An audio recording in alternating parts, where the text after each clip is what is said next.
Some have questioned the legitimacy of the original Constitution because they claim that the founders supported slavery and therefore anything that they did is illegitimate.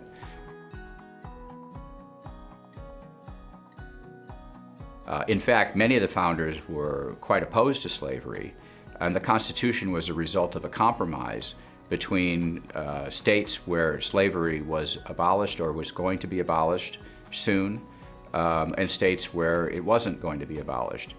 And the result of that compromise was a system of federalism in which states were given a great deal of power over their own citizenry. In fact, states had so much power over their own citizens that they could authorize some citizens to own other citizens. And this tells us that under the original structural Constitution, states had a great deal of power and the federal government had very little power. With respect to slavery, the original Constitution adopted a view that the later Republican Party would identify as freedom national, slavery local. And what they meant by that is that the Constitution nationally said very little, if anything, about slavery. Nationally, Congress was free to do pretty much whatever it wanted when it regulated the territories, when it regulated the District of Columbia, when it regulated federal institutions. It could be pro or anti-slavery under the text of the original Constitution. Where the Constitution is pro-slavery, or at least sanctions slavery, is at the local level.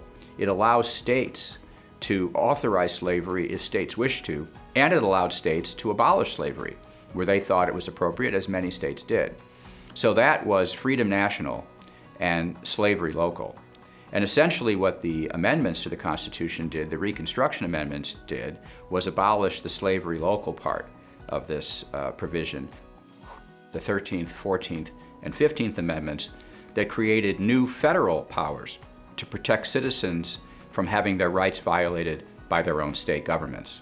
The 13th Amendment made slavery unconstitutional at the local level, not just at the federal level, and that's why the Republicans promoted it. They thought it was necessary to have a constitutional amendment to change the Constitution from freedom national, slavery local, to a Constitution where it's freedom national and freedom local as well.